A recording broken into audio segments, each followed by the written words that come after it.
Good morning, Crypto Chaos. Good morning, good morning. Welcome back for some more chaos, guys. Here we go, here we go. I had to start the live a little earlier today because they're talking about some really interesting things this morning over on Doomberg we want to get into. Cody Bakula, how's it going, Cody? How's it going? Morning Chaos, morning User G. G-Dog in the house. How's it going, G?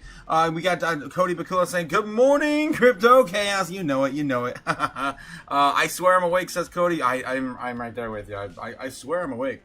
There's a trip my coffee. Yep.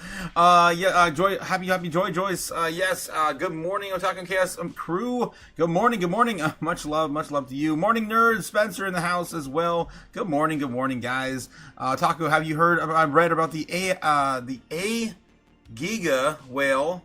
About a giga whale with an account value of 272 million, with over 50 million P&L in the past 7 days, has opened up monstrous ETH and Bitcoin and Solana position. I'm assuming Bitcoin and Solana and Ethereum positions. No, I don't think I've heard about that particular story. No, I have not. Happy Joy. Mio, Geo Otaku, good morning. Mario Gomez, good morning to you as well. Rockhound Life, good morning, Otaku and community. Rockhound, how you doing this morning, Rockhound? All right, $97,000. We just tapped at the market, the pre-market open. Ridiculous. Last night, guys, I don't know. I'm gonna pretty much not give this one to myself. This is the first one in a long time. I tried really hard last night. I started scribbling at the very end of my live stream. I'm like, yeah, I think it's gonna go like this, but it did not get to where I thought we were gonna do. I thought we were gonna have a initial negative reaction. We already getting the news out there. People reading the tabloids right now. I'm expecting some sort of pullback today. That's why I thought we were going to see a little bit more baseline down here. But yeah, we did not quite get that down there. So I'm not going to give this one to myself today. So again, as we get it harder and harder to predict Bitcoin's price action, I get more and more increasingly bullish. Yes. All right, let's get back in the chat and see what's going on. Yes, good morning, Chaos. Good morning to you as well, Cliff. How's it going this morning, Cliff? We got, yes, also Burrish, Jake the Snake in the house. How's it going, King? How you doing this morning? All right, very Burrish. very Burrish. Yes. Let me show you what I've been looking at this morning. We did get a couple mentions this morning about some interesting things over in Doomberg. That's why I want to jump over here a little earlier.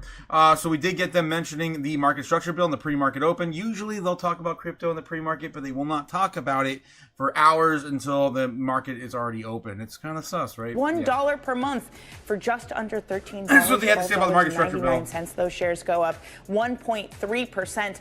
Meanwhile, Coinbase, that's among the crypto stocks in the red after a Senate committee postponed a meeting to discuss the crypto market structure bill. Shares of Coinbase down about 1%. Coming up. That's the only mention we got. Then we have, later we had, I forget his name already. The U.S. Damn it. Tech has been lagging, but that's really after Keith Lerner. Almost doubled the S&P. Keith Lerner, CIO and Chief Market Strategist of Truist, talking about how rotation the trade is definitely happening and is happening right now. He's describing basically how the market's been perceived as capital rotating from the AI bubble back into gold and some other assets, particularly this morning. But we do see some sort of that capital rotation. This morning, though, the S&P 500 futures sitting up 7,000 plus. Off the lows into October. Now you've seen some of this rotation. I think some of this broadening theme that everyone's talking about does have some legs. But I also say longer term, it's hard to give up on tech. And I think the news from TMC this overnight kind of really reinforces that as well. It's hard to give up on tech, but Keith, if you're just holding the index, let's say, this is something that Torsten Stock from Apollo has pointed out. It does have just a lot of concentration on hyperscalers, on AI, and Mag 7. That's not revolutionary at all. But if it is a broadening out trade, does that mean you don't want to hold something that's market cap weighted, that you want to make sure that you are owning the rest of the market nearly, if not just as much, as some of these tech names? Yeah, I pointed out last year, tech outperformed, but only 2 of the 7 Mag 7 actually outperformed. And what happened was the ones that outperformed really outperformed, and that drove the index. So the way we're thinking about it is, again, kind of a little bit of both. So last year, our legacy overweights was tech and communications. We still have that. All right, that might be enough time. I think it covered most of what I saw anyway. But yeah, we are getting more and more of the talks about capital rotating into these other assets, guys. This is what I've been talking about last year. I was like, we're going to roll this on over. Some of this is going to start to kind of trickle down into other things. And yeah, people are going to start shifting gears because the AI bubble is really feeling overheated right now. All right, let's get back into some of the headlines here. We do have about 6 minutes until the market open bell, and they are going to have him back on again, so I'm sure they're going to continue the talk a bit later. All right, let's take a look and see what's going on with CNBC and Fox B at the beginning of the open. Just has a great portfolio too, Vast Narasimhan. But I just like this in what really was very troubling. Johnson & Johnson, okay. U.S. futures this morning exploding. 6% growth. What would that do for the market? It would be wonderful, number one, and it would be more of what we're already seeing. You know, Stuart, and can I just say, Art Laffer, what a just a breath of fresh air to see that kind of optimism and enthusiasm about the country. And we're All right, and the headlines reading, oh, good chance economy succeeds under Trump. Of course, this is Fox Business. He's got to call the bias when you see it, obviously. All right, CNBC headlines. Let's take a look. Goldman Sachs tops profit estimates as equities, assets, and wealth management outperform. Morgan Stanley earnings top estimates driven by wealth management. S&P 500 futures rise, led by chips after back-to-back losing session. We had like 2 or 3 days back to back in the red. Fed's Goolsbee says inflation could come roaring back if central bank independence goes away. All right. House Sachs acquisition of Neiman Marcus plunged the company into bankruptcy. NATO nations deployed to Greenland after tense White House talks. Oh boy. Yep. We're on the move, guys. We're on the move. Yeah, Trump's making some crazy moves. We talked about it a little bit last night about how they're in talks over there, and Denmark's open to talks.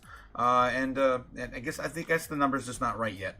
I'm guessing it's gonna have to be somewhere around $1 million per person. What was it? It was a steal. It was like $50 billion getting Greenland for $50 billion if you give every national $1 million. Mr. Beast platform gets $200 million in investment from Tom Lee's Bitmine. What the hell? We could dive into that because that's relative to our space on the headlines today. Look at that. Do we have a video or not? It's probably Ethereum. Treasury company Bitmine is partnering with a YouTube powerhouse. Bitmine and a CNBC contributor.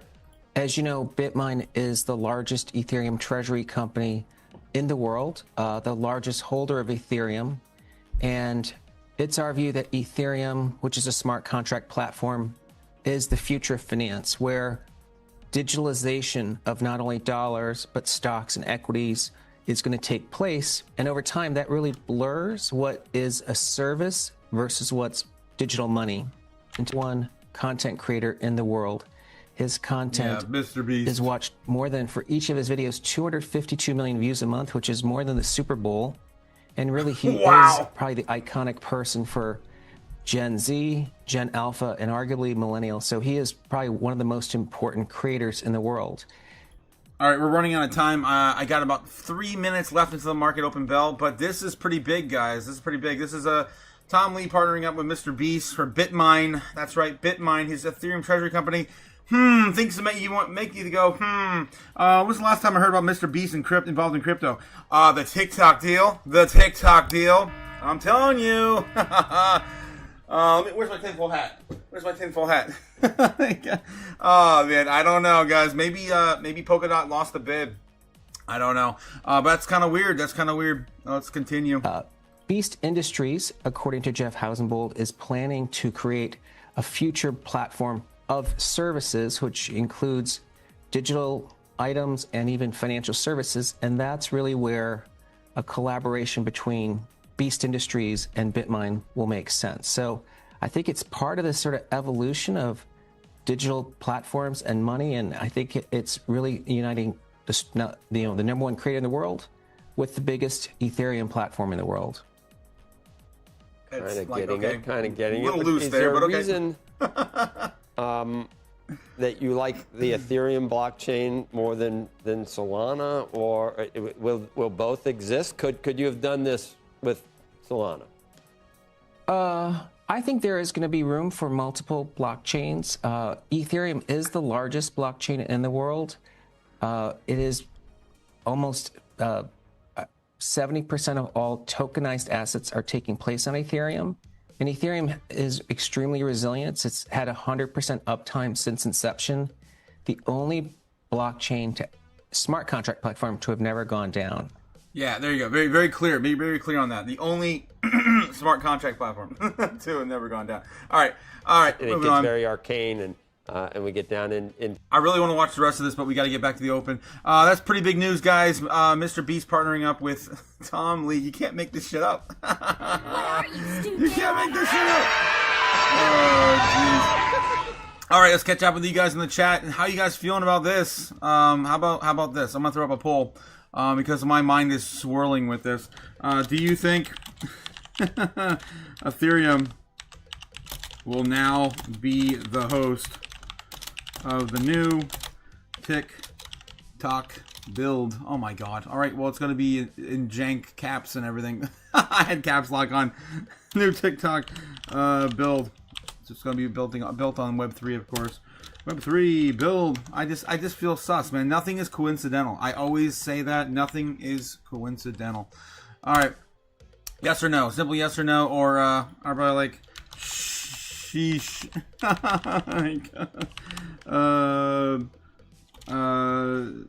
Polka dot. And we'll add nope. Solana. I can't. All right, there we go. There's some fun stuff there for this morning. All right, we have about a minute. Oh, it's going live now. Boom, we got to go. With the top or anything? Oh, they're still messing around over there? You're going to miss the open. You know what? They probably wouldn't show us the actual... Did we miss the open? Because it's so no, they're still doing this stupid interview. Everything is okay, very... CNBC it is. There was a Ford interview they did. I ignored it because it's Ford. Predictability, as we said. Institutions are saying that. They're looking at the stock being down. They're saying, you know what, I've missed a lot of the move. I'm getting my chance to come in. And Carl, they're going to take it. Wealth management has a pre-tax margin of 29.3%. Oh, that's good. And the net revenues, just to put it in perspective for the full year, were $31.8 billion of the $7. All right. Doomberg screwed us over. They had an interview over at Ford. There we go. And crypto.com. It's going to be a digital asset treasury company. So True one of those Social. companies that buys Ringing the bell this morning. Crypto. So they all are very excited. Over here, I mentor a lot of wonderful young women, a few young men as well in the crowd here too. It's a company supporting National Mentor Month, which apparently it is. And mentors are great and important. So good to see them down at the NASDAQ. All right, let's take you to some of the individual movers this morning. We start with the bank stocks that have turned around from the negativity in the pre-market. Yay, they're finally up. Goldman Sachs trading revenue, a monster figure for them. They almost beat by $1 billion, to be more specific. It was $700 million, but that was an all-time record Wall Street for equity trading. It also increased its dividend. Morgan Stanley also having a great day here at the open. 2.5% is the surge they're seeing. Wealth unit, that adds more than $50 billion than that had been expected. BlackRock, they're also becoming even more of a behemoth of a monster in this market. They saw an influx of client cash that now means they are at a record $14 trillion in assets. Let's look at what tech is doing, because I mentioned that it is rebounding. TSMC, they reported a blowout quarter. It helps lift the entire tech sector. It's earmarking $52 billion to $56 billion in capital spending for 2026. All of that is higher than expected. Let's bring back Truist CIO and Chief Market Strategist Keith. All right, I'm going to give him a minute. Keith, banks for now rebounding, but the trend has been when these banking stocks have been reporting, they tend to fall immediately after their earnings just because expectations have been so high. Is this kind of like a blueprint for earnings this season where all equities have run up and expectations are really high? No, I don't think it's for all equities. But to your point, if you look at some of these banks or investment banks that have reported this morning, I mean, over the last 2 months, some of them are up 15, 20%. So you go into the earnings season and people are expecting good news, you get it, and there's not it's not a surprise. And markets are all about how things come in relative to expectations. So I think it's normal that, you see a little bit of maybe some chops and consolidation. But I think the good news is if those earning numbers are strong and they continue as the economy upticks, as you see some M&A, I think after a consolidation, you'll likely see some of these areas start to rebound. But again, we really had a strong move heading into the earnings. And as your other question, I mean, we are seeing the average stock do better into earnings. But I will say, like, even with tech, I think actually tech, because expectations now have been reset lower, maybe set up for a positive surprise, just like we did on some of the semiconductors that we're seeing as well. And also, we have to remember, we've had a nice move for stocks more recently, but there was a lot of chop going on, between November and December before this recent move. So I think it will be a pretty decent earnings season overall. Well, some of the recent chop, Keith, has been very much so policy-led. It's just this fire hose coming from the White House on all policy that has to do with affordability. It hits institutional home buyers, credit card companies, oil companies get caught up in Venezuela. How are you thinking about policy-induced volatility heading into the midterms? Yeah, it's interesting. I was thinking if we had some of this news last year when President Trump came back into office, I think the market would have a much more severe reaction. But I think in some ways they're adapting, I should say, to the uncertainty that we're seeing more on a regular basis.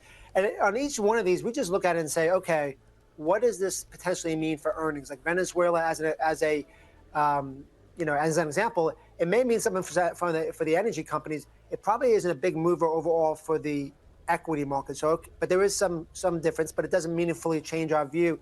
Then the Fed investigation comes up next. We say, okay, how does that impact interest rates, inflation expectations? And so far, as we're saying today, interest rates are actually somewhat lower than that announcement came out. So it's things that we have to look at, but instead of just reacting, we're looking at, okay, how does that impact markets, and does that warrant a change? And so far, some of the things we're seeing hasn't really shifted our overall view, but we are in a midterm election year. Midterm election years tend to have more volatility. I would love then to get your thoughts on Dan Ivison, what he said from PIMCO to the FT, saying it's important to appreciate that this is an administration that's quite unpredictable. What are we doing about that? We're diversifying. We think we're in a multi-year period of some diversification away from U.S. assets. Keith, given what you just said, it sounds like you disagree with that. Well, I actually agree with the global diversification. Even though we still have this, U.S. bias, over the last 15 months, we have been increasing our international exposure. I mentioned we've got a little bit more sick home. We also, after being more negative on small caps, have increased that as well. So I think relative to where, say, folks were like 2 or 3 years ago when, clients, investors would say, why am I investing in anything besides the S&P 500? We have a much broader playing field. So I think that does make sense, but I would just say I wouldn't necessarily give up on the U.S. The U.S. at this point still has the strongest earning trends globally, and I think still warrants some decent exposure. All right, I think I'm over it. But yeah, good talk this morning about the capital rotation. I think that's pretty much ending. Okay, his conversation on that. All right, moving on. Let's take a look and see what CNBC's squawking about right now. You know what? We've got a great treat because we've got someone who kind of understands and spans all the game, everything. And that's why we like to speak to Larry Fink at BlackRock, and their shares are ticking up as opposed to every other bank, because it's not a bank. That's what's important. I'm going to go right to you, Larry. Happy New Year, guys. Oh, yeah, absolutely, that too. By the way, Larry David says you can't do that past January 5th. How did you do it? How did you take in some? You're talking about a step function that you took in this time since we see you last. How did you do it? I'm not sure if it's a step function. Over the last 5 years, we raised $2.5 trillion. So it's not much of a step, but we had our best year ever, $700 billion in net flows, $342 billion in the last quarter. I think it's. I think what you're seeing in every industry, in every economy, we're starting to see more and more K economies. I think the scale operator is winning more share of wallet in our case. The growth that we saw in Latin America, in Asia, in the Middle East was extensive. No firm has the combination of public markets, now private markets, investment technology. So we're able to provide a whole portfolio, a complete relationship. When you think about, everyone's speculating what's going to happen in 401ks and the introduction of private markets. Well, we're the largest player in that already. And so we have those type of relationships already. It is not just about inserting private markets. It's about a portfolio. It's about, trying to create the most unique portfolio to meet the beneficiaries' long-term needs. And we've organized the firm to provide both public and private markets. And then you intersect what we were doing in investment technology, which we had 16% ACV growth in the quarter. If you're going to provide private markets into 401ks and all that, you're going to need to justify it. And the only way we're going to be able to justify it is through investment technology. They're coming to BlackRock to set that up as we develop Preqin as a part of Aladdin. So the words you use in the call, differentiated momentum, is that what I'm hearing you talk about? Is that the differentiation? I don't think I said that, but I like that term. Oh, all right. Well, somebody said we enter 2026 with differentiated momentum. We have. Yeah. But it's still, look, there was a negative thesis going around, which was that this is commoditized. I think that this was the quarter where it just says, no, there's BlackRock, and then there are the companies that are commoditized. But we saw over the last 10 years, 15 years, as we've done mergers, every time you do mergers, there's questions on, are you integrating? How, can you achieve what you expected? So there's always that uncertainty post-mergers. We saw that certainly in 2009 when we did BGI, when everyone said you could not marry public markets and passive and active. I guess they were wrong on that when iShares had $300 billion and now $5.5 trillion. And now we're merging both public markets and private markets, and there was that uncertainty. I think what the fourth quarter showed, maybe that uncertainty was not unjustified. We are executing. The integration of all three firms is going as planned, if not far beyond plan. Is this year going to be the year of the steeper curve? I think so. I mean, look, I think finally starting to see that sell-off I was talking about last week. There's good justification of lowering rates if you believe the power of AI. If you see the deflationary impact of China with $1 trillion trade surplus, these are all very deflationary trends, and the AI is deflationary. And so it may not show up as much in 2026, but out 27, you could see real impact on that. And so, I do believe that's going to lead to a steeper yield curve, but and that is why we think income is going to be a big theme over the next few years. Let's talk about something that you've come on many times and lamented. That there really wasn't a new generation of savers. You were concerned. I see the possibility here of a new generation. And by the way, the Trump accounts will make it vast. Fantastic. Jim, over the last 10 years, we did more to democratize investing. We lowered our fees by over $600 million. So here we are, the scale operator with rising margins and lowering fees. And so what we have done is purposeful, but it is also meaningful. I mean, we believe there's a greater need for Americans and everybody to be investing with the growth of America. And I've talked about it in the past. We're telling people in India, you want to invest with the growth of India. And as the capital markets grow, and one of the big things our year and our quarter really suggest, the growth of the global capital markets is accelerating. The role of the capital markets in each society is, more and more countries are focusing on Pillar 2, Pillar 3 retirement. So it's all intersected with retirement. So as the growth of the capital markets, BlackRock is growing alongside the world's growth and the world's capital markets. And as we democratize investing, as we get more and more people saying, keeping your money in a bank account is safe, but if it's over a 20 or 30-year horizon, it's wrong. You want to be investing with your country. And we don't talk about that. And if you think about the investors, in January 1st, 2000, and the next year we had a 40% drawdown in the stock market. But if you just invested January 1st, 2000, over the last 25 years, you had an 8% compounded return. Okay, and this is why I don't get caught up in the noise and the ups and downs in markets, because over time, if you believe that your country can grow and differentiate us, and I do believe in American exceptionalism, and I do believe that America is going to grow above trend over the next few years, and so we should have more Americans investing with the growth of America.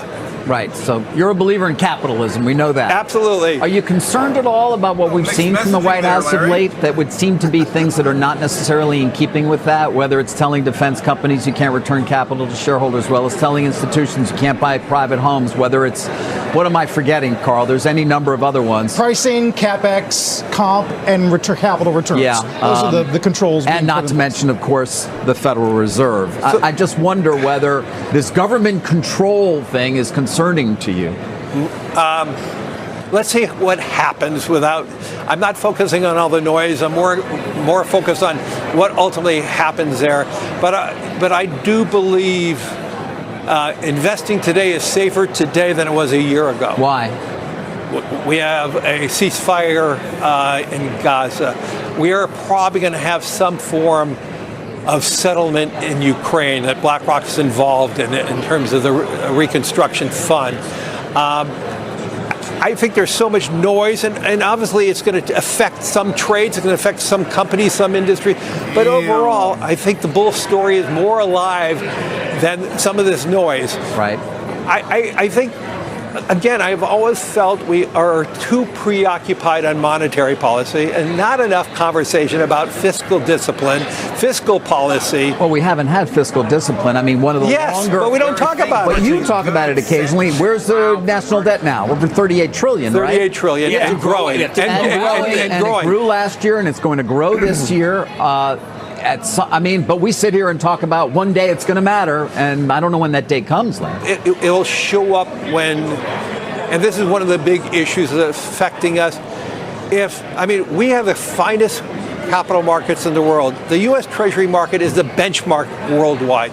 If there's any hesitation or lack of confidence related to the quality of our markets, then we are going to see that in foreign ownership in U.S. Treasuries. And that's when we may have low inflation but elevated interest rates because our deficits are so high and we don't have enough ability to finance it. Right. And so we have not seen that yet, and that's why we could talk about it. But at that moment, if that happens, if we just see interest rates higher than the quality of the economy, that will show up. But I believe that we are actually beginning a new growth agenda. I mean, we're going to grow maybe 5% in the fourth quarter.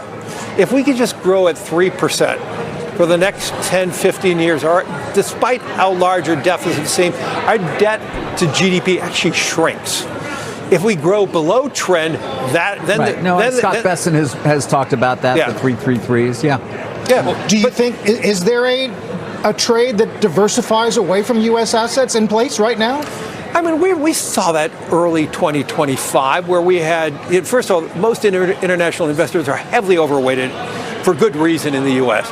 Did we see a 3 to 5% reduction in that overweight last year? Yes. And that is one of the reasons why the dollar devalued about 10%. But overall, more investors look at opportunities in the United States than any time I've ever been in this business. That being said, there are other economies where it's going to be a great place to invest. We did a pipeline investment in Saudi Arabia, a natural gas pipeline.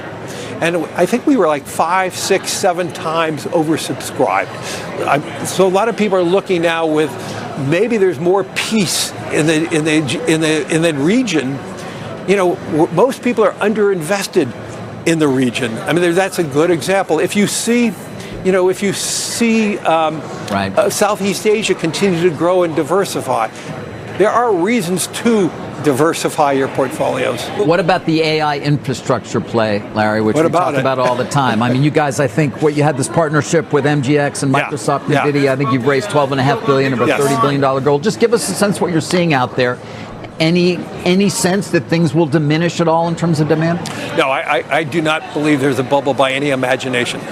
But does that mean every AI companies be successful? No. We're going to have some good old-fashioned bankruptcies, and we're going to have some extraordinary wins. That being said, oh my God, crazy. What we are doing, we're working with the hyperscalers. They're going to be giving us a 15, 20-year lease, and we're building out the shell and the infrastructure. They're building the inside. But we are not. My biggest fear is we underinvest, and we don't talk about that enough. If we invest in this sector, China wins. Absolutely. Okay. So my view is, yes, we're going to have to invest. You know, when I talk to the leaders of the hyperscalers, they see more and more opportunity.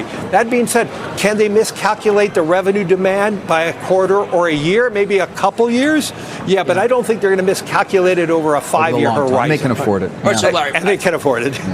You talk about American exceptionalism. I like to talk about American hegemony. You have done remarkable things you just mentioned Ukraine. Have you spoken to the president about the Tanaco-Anaco Railway, about the strategic port initiatives in Venezuela that the Chinese had dominated, that now they're going to go, and they need Scott Cap, they need HPS, they need GIP. Have you spoken to him about rebuilding Venezuela? I have not yet, but I'll be spending time with the president in Davos next week. I've had conversations with his administration about other places, but we have, especially Ukraine, almost, daily conversations, working with the EU, working with the Ukrainians. But I have not had any specific conversations about Venezuela. We're standing by. And you are taking a leadership role at Davos. That's why? Because capital controls. I think the World Economic Forum is an incredible place. And I think there's a need today more than ever, with a polarization of opinions, with large disagreements, to have a forum where you can have a dialogue and where you talk to each other, not at each other. You have a forum where we can have disagreements, but through that conversation, I hope we have better understanding. To that light, we have more heads of state coming to this World Economic Forum meeting in Davos in its history. We have more CEOs coming in its history. We have Jensen Huang coming for the first time ever. Right. We have Tim Cook, Satya Nadella coming. We have Dario from Anthropic. We're seeing a whole new leadership of CEOs coming to Davos to talk about it. And AI is going to be an important conversation. One of the big conversations we're going to have is AI a job killer or is it a job accelerant? We talk about it all the time here, and we will continue to, Larry. Do you have a sense yet? Well, I know in my conversations, getting prepared, because I'm interviewing some of these people, I'm going to be playing your role there. They're going to tell us why they believe it's an accelerant of jobs. Now, that being said, some jobs are going to be lost, but a lot of jobs are going to be created. Now, how do we make sure that we have an organized way and an essential command in making this work? Right.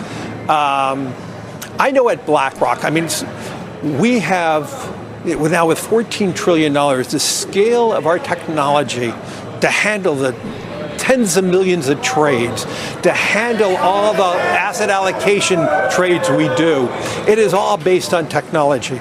We're still growing headcount, but we're also growing our margins. One thing over the last few years, our margins grew a few hundred basis points. So we are doing more, more with fewer. With less, right. Well, Larry, I want to thank you, and yes, congratulations. Thanks. Because it's really quite a feat. I'm very proud. Thank you. Thank you. Larry Fink. Thanks, Larry. Yes, all right, interview concluding with Larry Fink. A long time. Mostly just talking about the future of BlackRock and their Q4 earnings from last year. Insane. He's very bullish on everything that's going on. He's going to be pushing, of course, his agenda onto the economy at the Economic Forum this year. All right, let's move on. Guys, the flash crash, right? So let's dive into the flash crash real quick. I talked about this idea last night, and I called for a baseline bear because I felt that we were going to get the delayed reaction to the market structure bill by the rumor, sell the news like event. That was the only reason I had for that, really. Other than that, there's no reason to be selling Bitcoin other right now. It's just going to be a little bit of a pushback from that people, catching up with the news in the morning because they don't pay attention every single second like we do here on the channel. So that was my idea last night. Just want to make that full front and center. That's why I think we're getting a little bit of a pushback right now. Look at that gold, silver as well. I told you guys last night, silver's going to climb back up to 90. There it is. It's back in the 90s already. I told you by the morning it'll be back to 90. All right, see what else we got here. We got gold. Still trading around the same spot it was last night, about 4,600. And what's going on with the S&P 500 this morning? Damn near 7,000 again on the S&P. We did hit 7,000 on the pre-market futures this morning. So very possible we're going to swing back up here at some point today or tomorrow and hit that 7,000 for the S&P 500, provided we don't get a black swan event. So Bitcoin now retracing back to 96.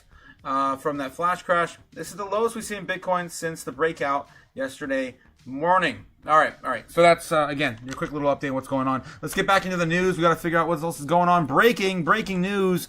Larry Fink did take up a majority of our morning already. We are 5 minutes away from when we normally dive into crypto news.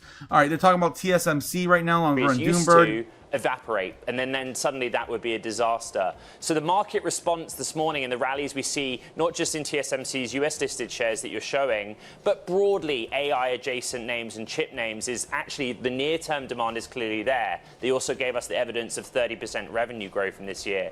But there are other factors to consider, like the other segments they serve. Smartphones, for example, make up a big part of their business. I was going to say, it isn't one way to also read this. The demand that TSMC has for all aspects, also bad for the likes of Apple, maybe even some of the other smartphone manufacturers, because it just means costs are going up across the board.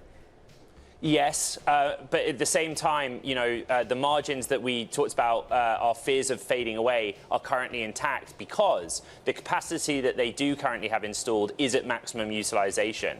And right now... All right, I'm over it. Let's move on. Fox Business, they're on break right now. All right, that gives us a good opportunity to catch up with the chat, and then we're going to move on into crypto news. One more test of the headlines this morning, see if anything else is going on at Fox B. We got Trump Venezuela oil deal nets first $500 million sale under new agreement. Again, we're already starting to make money in Venezuela, though a week or two after they take over. It's insane. It's insane. All right, guys, don't forget to also like and subscribe. That's right. The King of Ohio is in the chat right now, and he'll be very sad if you do not hit that button, guys. Do not forget to hit the like and subscribe buttons. Again, take it away. Oh, hail the King of Ohio, Jake the Snake. All right, let's see how you guys are handling in the chat. Of course, our Chaos Commander-in-Chief is at work already this morning. What's going on, guys? See you guys in 2029, says Andy. How's it going, Andy? Andy's out. He's out. Andy comes in and says, crypto capital of the world? Not. Yeah, a little bit of Bo-Rat action this morning. Let's go. I love Bo-Rat. We all love you too, Andy. Brave Army Freedom says the Bobbins are back in town. That's a good one. The Bobbins are back in town. Good morning, Chaos family. Good morning. Yes, a brave heart freedom all rises this morning. His name is Fink for a reason. Oh, God. Every time I think of Larry Fink, I always think of Mr. Dink from Doug. That's from Doug back in the 90s. Yeah. All right, everyone knows the AI was, the original AI was Max Headroom. Yeah. The original phony AI, Max Headroom. Ben Lauren says 100% brave heart freedom, people sleeping on the AI impact. Oh, jeez. Nebs, how's it going, Nebs, this morning? Why did I see Sing the Bobbins back in town? I don't know, but it's definitely in our heads now. AI is a game changer. Debate is over. Next, 100%. Spence says, or have you ever been Onyx? What the hell? That's one of the questions I guess Spence wanted to have for BlackRock. I was really hoping they would have asked, since they brought up treasuries a couple times, I was hoping they were going to ask the yield on the foreign markets, specifically the one on the digital yuan that they're getting right now. And if you change the debate about the inflation and national debt, yeah. Ben Lawrence says 100%. Sadly, just look at poor Spencer right now. Well, people don't do research, and 54% of adults in America are functionally illiterate. So, such is life, and they will be left behind. 100% brave, 100%, and everyone agrees with you in the chat. Of course, the CEO of McFreedoms has spoken. You guys in the chat are nuts. Every morning. Jake the Snake says Max Headroom, the Moon Man jazz. Oh, jeez. Or Jake the Snake and Andy shouting out to you guys over at Ben. Braveheart says he has a freeze dryer, so he'll survive. Yeah, Spence's still freezing drying eggs. Clarity Act will be voted on January 27th now on 3 p.m. Thank you, Julian Song, for giving us an update as to when they're coming out with that. Yeah, we knew they were going to move the goalposts up to the last week of the month. Let's add that to our narrative list now. Thanks for the deets on that, my friend. This is why, guys, we get the most breaking news, not only from what we view on YouTube and and on X, but also from you guys directly in the chat. Thanks again so much for contributing. All right. So market structure bill now has been pushed up to the 27th at 3 p.m. Thank you. Hopefully we'll get a better draft on that, and Brian Armstrong won't be sent home crying again. I'm still calling for a February, March if we get a shutdown, pushing that even forward. We're getting really close to that shutdown date with the 27th too. We'll see if if we have any time to really delegate to probably more important things. But anyway, I don't know, crypto is the most important for us. But yeah, the rest of the nation suffers if they do you see another shutdown. So it's 3 p.m. Yeah, 3 p.m. Thanks again for that one, Julian, in the chat. All right. We do still have a lot of narratives going on this week, or this month. Don't forget, next week we have the TikTok deal. U.S. TikTok deal set to close. We did talk about that briefly before we jumped over to CNBC covering Larry Fink. Fox, no, it was actually CNBC this morning talking to Tom Lee. I'm sure we can pick up the rest of that over here on X. We caught the first half of it, so I want to see if we can catch the rest of it. Tom Lee talking about partnering up with Mr. Beast this morning. So if you guys just catching us, we're diving into a whole bunch of breaking news this morning. Tom Lee Beast, I'm sure I'll find it. Tom Lee Beast. Oh boy. Tom Lee and Bitmine just announced they have invested $200 million into Mr. Beast Industries, and his silly little candy bar that's probably like $5. My God. Tom Lee's BMNR investing in Mr. Beast's company. Party like it's 2020. God, here we go. This is Mr. Beast that would be traveling across the Ethereum network. What are we talking about? Just describe it and how it would work. I think it's really going to be up to what Beast Industry unveils. So, I think if I was to imagine things that'll happen, number one, we know that stablecoins have become increasingly mainstream. It is really the breakout product 2025. Mainstream. And we also know that Wall Street firms like BlackRock and Robinhood want to tokenize almost everything from stocks to credit to real estate and eventually things like intellectual property and even loyalty points. Tokens that Mr. Beast that would be traveling across the Ethereum. All right, so a bit of snippet of that there. I don't think they have the whole thing up yet. There's a minute and a half of that there. What the hell? Oh my God. Mr. Beast Industries to expand DeFi and financial services integration. This could potentially get a lot of more people, a lot more Gen Z to start looking at our space in a I guess more positive light, because the normies love Mr. Beast. They do. Let's see. Anything else? There's nothing else really. We'll probably have the whole thing up later on this afternoon. We did catch it on the live earlier, so I can't find the full thing right now. Oh, this might be it here. No, that's just a picture. So we'll wait for someone to post that, and we'll probably cover it again tonight. All right, I don't want to spend too much time on it. I did throw up a poll because I don't believe in coincidences, and I've been talking about this for a while. Last year, actually, it might have been 2 years ago at this point. I'm pretty sure it was last year, though. Mr. Beast made a partnership with Mr. Wonderful in an attempt to purchase TikTok. They threw a whole bunch of money at the table. There were rumors going around saying, Mr. Beast is going to buy TikTok. I'm like, there's no way he can afford that. It's like a $100 billion deal or something ridiculous. His entire net worth is probably not even that. But anyway, so we're I'm putting two and two together because we haven't heard about Polkadot's involvement with the TikTok build, and so I'm like, maybe it's not really going to go to Polkadot anymore.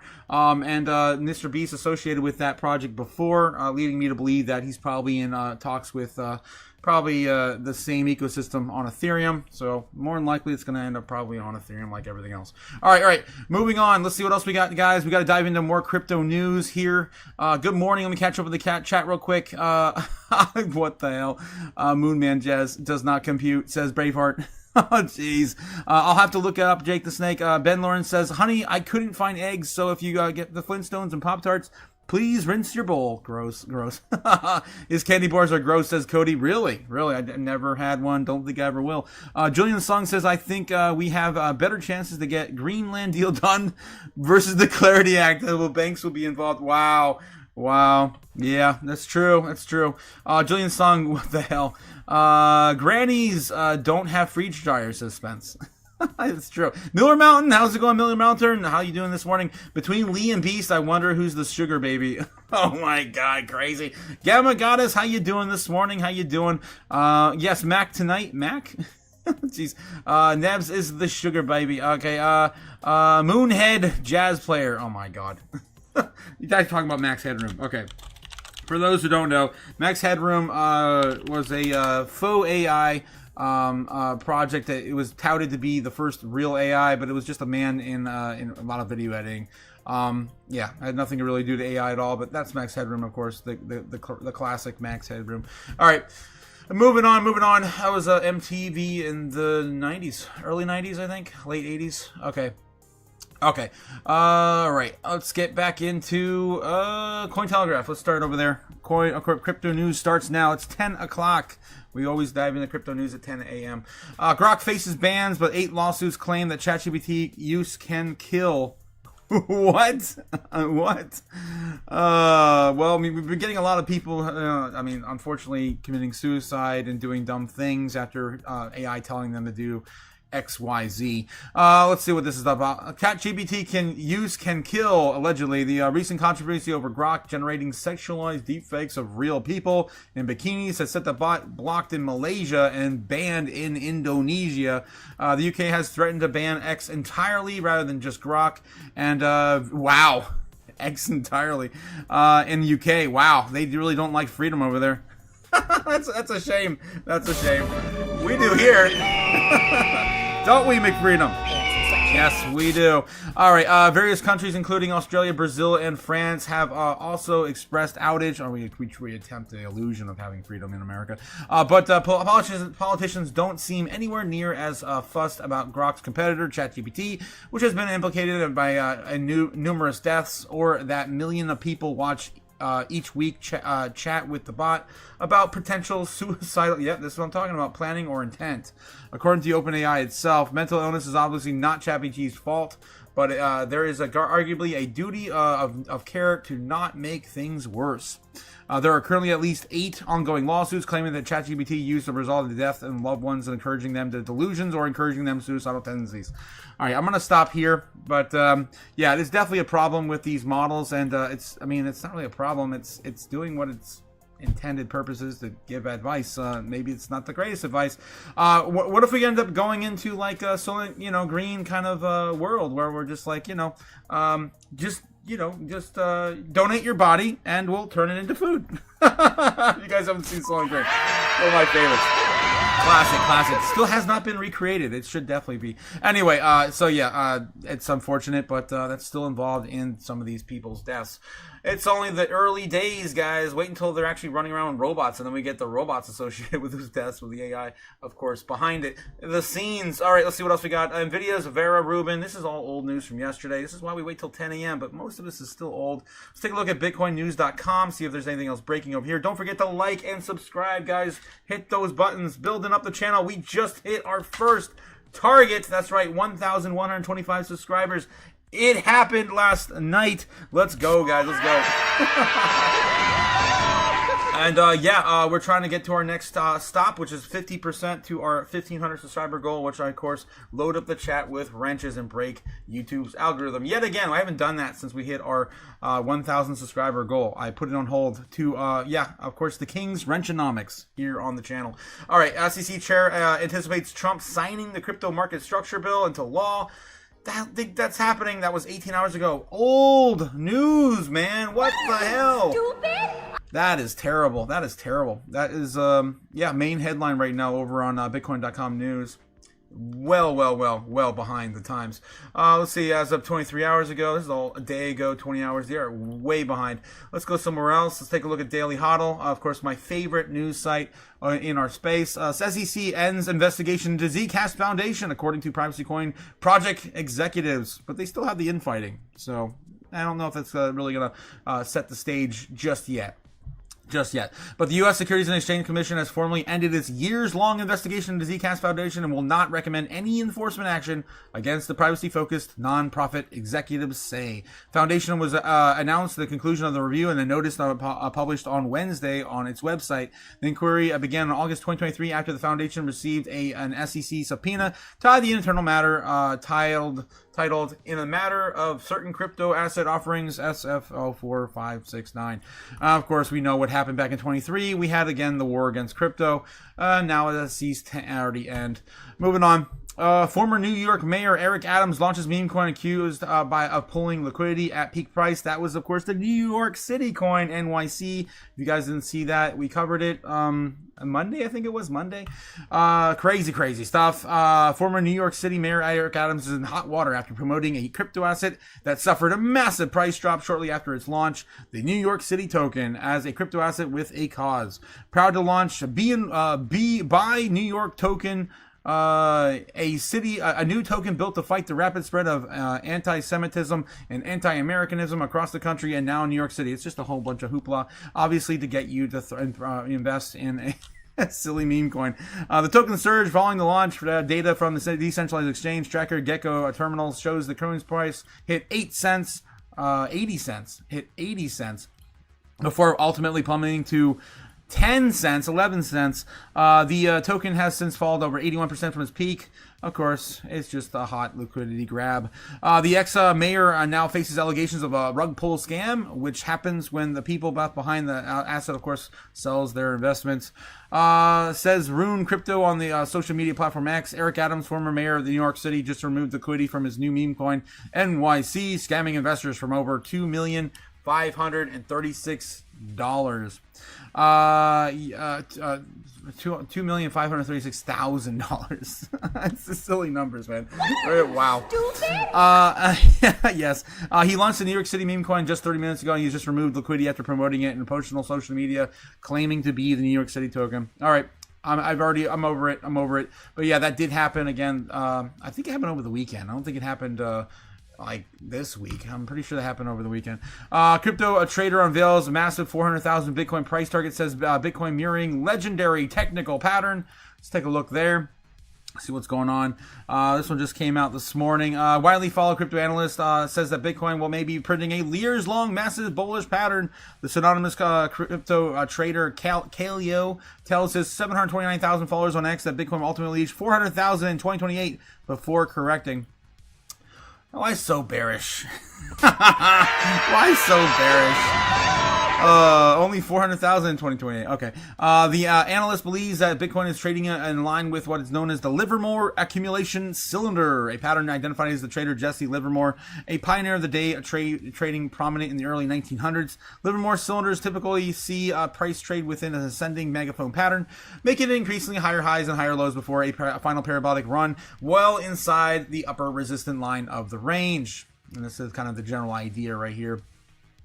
Which is, really interesting because it follows exactly what I've been showing you guys with Bitcoin against the ETF trade from gold. The original launch on gold and the ETF. If I zoom out here, I can show you.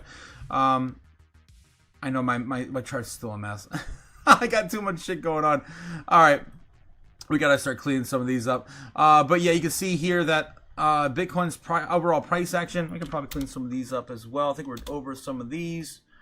Well, Bobbin's still up here for the 22nd of February. All right. So yeah, the scribble up here, this right here again, which we are kind of still following, and this is, oh my god, the same exact thing I see on my chart as well.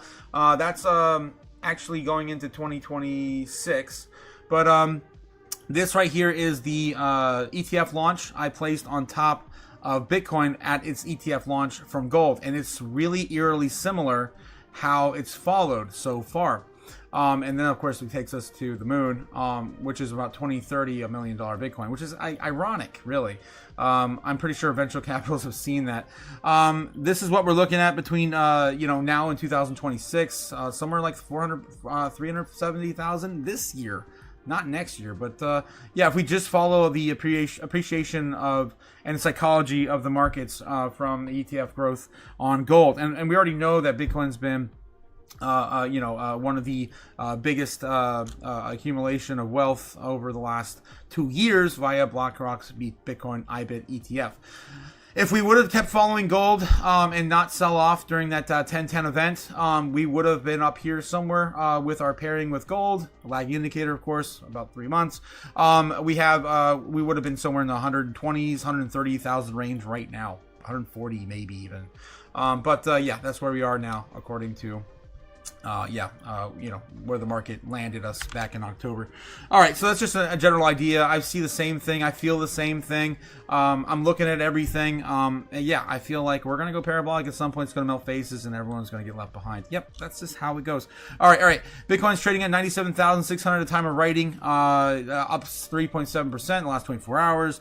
The analyst predicts that the altcoins will eventually start to outperform Bitcoin. The top of that crypto asset reclaims a six-figure range. I can't stress this enough that Bitcoin will send well above 100,000 again. We will see another massive altcoin season that happens with the next move. This is not a matter of if, but a matter of when, similar to how the bulls sounded insane for years. You probably feel slightly crazy right now, and all it takes is a few green candles to get people laughing at you, people begging you for advice. Yes, 100%. I agree with them. Keep your conviction. Focus on positioning yourself when that day comes. Work harder when everyone else is complaining about how much things suck. Stay bullish. 100%. 100%. What else we got here? Coinbase CEO Brian Armstrong, of course, abruptly dropped support for the major U.S. crypto legislation. And that pretty much takes us to where we are today. Let's see if there's anything else breaking in TradFi, and then double check anything breaking in crypto here in a minute. Yeah, I mean, generally what we've seen has been equities outperforming fixed income, M&A outperforming underwriting. Looks like banks are getting a swing back after they just dropped a little bit from the credit card cap news. Let's get back in the chat and catch up with you guys real quick. Let's see where Bitcoin's currently at. 96,200 this morning. We may actually start to kind of settle down. I'm okay with that. It's healthy to go sideways. Guys, your altcoin bags will be happy if we continue to go sideways. All right, let's get back in the chat. Man, what the hell? What is this, Mankeen? What? Oh, God. AI has gotten out of hand, says Gamma. We've seen the movies. They all go rogue, like the movie Eagle Eye. Ooh, yes, Eagle Eye, 100%. That's scary stuff. Of course, the government probably already has. Ben Lawrence says AI is just moving in the territory. GG. ChatGPT listens to men talking about their problems and never has a headache. Yeah. Yeah, you never need a pay for a therapist ever again. That is gone. That is gone. Guidance counselors, therapists, all those jobs, man, they're about ready to go away. Ben Lawrence says, and it's got better hearing too. Yeah, it doesn't miss a thing. Gamma says, wrong. Nothing's moving in my territory. That's what's for me, always will be. Ben Lawrence says, Spencer, Brave Army Freedom, even Jacob Snake would be do well to talk with ChatGPT and stop talking to their wives. Oh my God, no. The girls are not going to like to hear that. Cody Bakula says, Miami coin lost me a few $100. Oh, Miami coin. Gemma God says there's a stock with your name on it, and it's, you know what to do. We also got a $5 super chat from Maximus Diamond Hands. How's it going? Maximus, how you doing, my friend? How you doing? Trying to catch up with you guys in the chat. It's crazy. Spencer, Brave Army Freedom, even Jacob Snake would do well to talk to ChatGPT. Okay, I think I read that one there. Your cat will be quite happy. What? Quit talking to your cat and start talking to ChatGPT. Gamma says, don't encourage him, Max. Don't encourage him. Max with Diamond's Hand says, we all know he doesn't need encouragement. No, he doesn't. Ben will, of course, keep going. Speaking of Ben, keep going. My Emily Blunt voiced AI, and I are quite happy. What? What the hell? Ben says, stop simping. I'll write a prompt for you, Max. He's got you, man. He's got you. Okay, bruh. Never simping, my dog. Says Max the Ben. Gemma says, Ben, there's something seriously wrong with you. We know this for a long time, Gemma. We've known this for a long time. He's the mastermind behind the scenes, though. I know he's the chaotic puppet master in the chat. Gemma Goddess says, don't listen to a sock sucker, Max. Sock sucker. Spence says, I've already replaced this wife with ChatGPT. Oh my god. Oh no. Well done, Spence. Well done. Moving on up, Spence. Moving on up. CES had some promising new wives on display. They did. 100%. We're going to win so much. Well, my God. Yep. The men are going to win so much. Those robot wives are definitely looking pretty good. We are starting to get a bounce off of the drop here. It's looking pretty tight so far. Still pretty early. Let's take a look at the 1 minute, see if anything's developing. And again, it's just hopefully a bounce for Bitcoin. It's got to get back above this range, 96.3. We had a lot of resistance there yesterday. It could be flipping back into resistance once again on keeping us down. Let's take a look at the order books. We haven't looked at the order books this morning. Look at overall sentiment. Let's start with that. Order books for Bitcoin, of course, brought to you by Kimba, the White Snowland on YouTube. Guys, don't forget to like and subscribe here on the channel, but also give my buddy a like and subscribe as well. I'm not, of course, endorsed. I just like the anime reference on my channel, and he provides the live heat map for free. Don't pay for something to get for free. There's too much crap costing us a fortune these days. All right, so let's zoom on in and see how the order books are doing. We are building and building this all up every single day. I'm feeling bullish. Let's see if I continue to feel bullish today. Yes, I am. Look at all this. Damn, loading in on the day. Insane. Building up our, of course, golden pocket even stronger now in the 90 plus range. I want to say 80, in the high 80s, low 90s, right? That's crazy. We're building all this up. This is all pretty much brand new over the past 48 hours from the initial leg up on 2 days ago to where we are now from yesterday's price action, and of course today, all brand new and fresh. We do still have the bears building up at a key area, of course, right around 100,000. Do not fade that. But as all this is happening in this general range between 100K and about 85. 80, I would say it's built as low as 85, and that's looking pretty strong here as of today. Look how strong that's getting. It's insane. So I would say about 86 to about 98 is still where we're stuck. 100K, yeah, we'll just say 100K. That's where the meat of the move is going to be.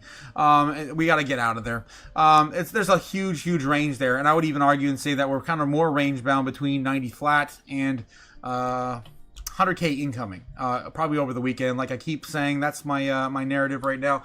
As I continue to see this, that's right, everything being built up and filled in. Every order is being placed in every area to the upside, guys, to the upside. We're still getting very bullish, when it comes to moving the goalpost higher across the entire board. This is all brand new, longs all down here below us, and all new long, our shorts all above us. Let's see, who wins in the coming weeks. My bets are on the bulls for sure right now. All right. So that's what's going on in the order books. Again, super bullish still, just by what I'm seeing. They are building a stronger wall at 100K, so we'll have to wait and see if we have enough strength on Sunday to push through that. I'm still giving a time frame for Sunday unless there's something big announcement. I just don't think that's going to happen anytime soon. If it doesn't happen Sunday, we might have to wait to the end of next week to get back to 100K.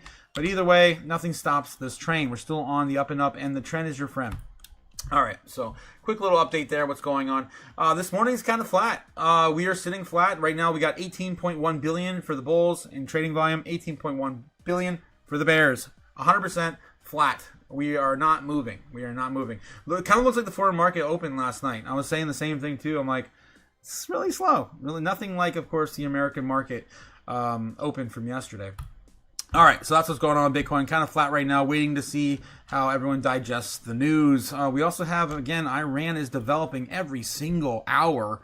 The Greenland thing, oh my God, there's a whole bunch of macro stuff that people are a little wary to maybe invest at the present time. But either way, you'll be rewarded in the long run. Okay, let's see what else is going on. They got business news flash. Anything? That's lifting the semis like applied materials. TSMC, still talking about TMC. CNBC this morning. Anything? Unpacking the Powell investigation. To go forward with this. Yeah. Where, although not an indictment as of yet. yes, and she said there's no talk of indictment. That was something that he mentioned. But I do think there are questions about what happens next year. Earlier this week, former Fed chairs, Treasury secretaries, and economic leaders rallied in defense of Chair Powell by issuing a joint statement supporting Fed independence.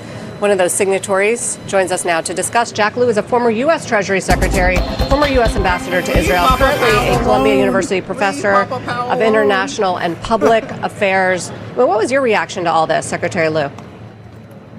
Good to see you, Sarah. I think the whole idea of trying to pressure the Federal Reserve Board through these kinds of judicial investigations is very troubling. The independence of the Fed is one of the underpinnings of our economy. That's why so many all of the living former Fed chairs, so many former Treasury secretaries, central bank. All right. I see your eye twitching. You're reading a script. I'm over it. All right, moving on. What else we got? Go back to Bloomberg one more time, making sure there's nothing else here. News, breaking.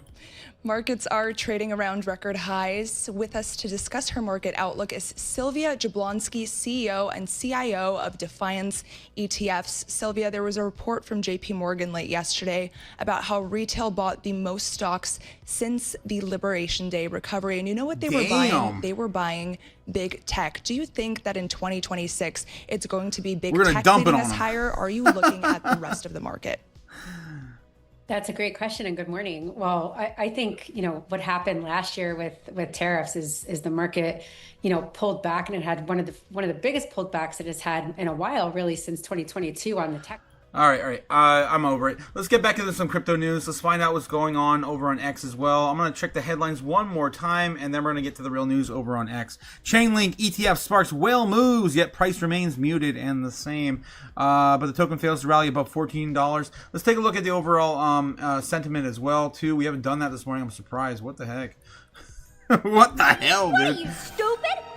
All right, fear and greed index right now for the stock market sitting at 65 in greed. Damn, a lot of these earnings calls come out. That's crazy. That is the most greed we've seen so far this year. We are back, baby. We are back. All right, getting back to crypto, fear and greed, also sitting in the green as well. Back in greed, 2 days in a row. Let's go. Yes. Where's my kazoo? Damn it. I don't know where the hell it went. I wanted to celebrate further. Anyway, so yeah, that's looking pretty good for crypto as well. Let's take a look at the Dixie. Are we coming down? No, we're still coming up. Big Dixie rallying on the day. What is going on in the macro, man? I want to know what is going on. What's going on with Iran right now? If you guys didn't catch the news on this, I covered it a little bit more last night. There's over 2,500 dead confirmed as of yesterday. Let's see what we got in the news today. Again, as their currency collapsed about 2 weeks ago, they started protesting. If you guys have been sleeping under a rock, their currency collapsed. Bitcoin shot up like crazy, and their the value against their currency, it was like 300 million, Islamic dollars or whatever the hell they use over there, to one Bitcoin. Okay, let's see what else is going on. U.S. strike on Iran could embolden the regime, the Jerusalem Post, 6 minutes ago. What is HRANA, the U.S.-based group behind Iran's death toll figures? Oh, God, yeah. So, again, if you haven't been keeping up with this, I did a little bit more last night when I was trying to sleep. There was the ambassador, a foreign ambassador for Iran, has been saying that the deaths were related to terrorist attacks and not the regime. People on the ground are calling that bluff and saying they're lying. And they're calling the death toll only like below 100. And yeah, it's we're getting this information between the ambassador and of course what's going on the streets there. Iran appears to reopen airspace after Trump says his killing is stopping. This is as of 2 hours ago, so maybe they're Yeah, this is their interview I was talking about. I heard. I don't know. This is sus, man. I don't know what to believe anymore. Iran appeared to reopen its airspace on Thursday after a sudden overnight closure, distributed flights across the region. Even as airlines largely continue to avoid the countries amid heightened security warnings and ongoing regional tensions. The overnight closure lasted over 5 hours. Safe airspace warns a main danger for the civil aircraft in Iranian airspace is misidentification by the air defensive systems. And we know yesterday that they were moving a lot of troops around, and so we're kind of feels like we're getting ready for some sort of attack. So I'm like, I don't know. President Donald Trump told reporters in the Oval Office on Wednesday that he informed the killing of protesters in Iran was stopping. We have notified this really strongly, but we'll figure out what it all means. But we've been told that the killing in Iran is stopping, he said. Yeah, so that's what we know, I guess, as of yesterday. But there's no update as of right now. It looks like we're just getting old news from yesterday. So that's what's going on in the Dixie. I don't know what is going on. Something usually, making America look great right now is pumping the dollar. That'd be my guess. All right, moving on to bubbles, guys. What is sold off today? What are the big movers on the day? Let's take a look. Top 100 right now, down an average of 3%. Damn, we're not really going up at all. Altcoins especially aren't yet. We got 3% down on the top 200 as well. What are the biggest movers on the day? Let's take a look. It's kind of flat. It's just kind of looking flat. IP Story down 27% on the day. This may be the day to maybe look at that particular play. That's a huge drop in a single day. Huge. It's still not a year old yet, so again, take that with what you will, but it is back to its lows we haven't seen since, when was that? February of last year. So crazy. I might be picking some of this up today. I'm telling you. I don't know, man. That's interesting. I'll maybe look into why that's dropping today. We could take a look real quick over on CoinMarketCap. Maybe there's any news associated with it. It's been one of our darlings on the channel. I do not have any to believe, just wanted to be very transparent. I don't hold that token. But I know some of you guys in the chat do, so I've been following it with you. Let's take a look. Let's just do a look. IP. If you guys aren't familiar with this project, IP Story is touted to be basically a way to copyright and trademark on the blockchain. Okay, just briefly summary. About roughly less than $1 billion in market cap. Circulating supply right now sitting at 350 million. So it's still only a little more than a third of the entire supply that has been in circulation so far. I wanted to see what's going on with the news. Anything flashing here? Hacker drains nearly 4 million from Unleashed protocol. Funds sent to Tornado Cash. What the hell does that have to do with IP? Yeah, I don't know. Doesn't see the community right now. Looks like there are 67% bullish on the project, 33% bearish. And we got some news here. Anything that might be dropping the price? Nothing really coming up in my headlines. Let me know in the chat, Cody, if you know what's going on. I know you're a big fan of this project. All right, so that's pretty big, significant drop. Definitely going to look at doing that maybe after the live stream. Anyway, that's my biggest mover today, guys. On the day, too. Midnight's down 18% on the week. Again, we're looking for 15s and 20s here on the week. Maker Dow is down 20 almost as well, so 19% on Maker. Those two, of course, have been in our sights for a little while. On the monthly, we have nothing. Nothing is down 30, 40, 50%. Of course, that's what we're looking on the monthly, oversold. So again, guys, on the weekly, we're only looking at Knights, Maker, and of course, on the day, IP down almost 30% on a single day. It's insane. Huge opportunity there, guys. Huge on those three projects, mostly on the first one. I mean, it is crazy. All right, looking at River right now on the day, down on the top 200, 30% as well for River. Huge pullback on that. Again, it's been running like crazy every day, so it's meant to have a pullback at some point. It did get overheated.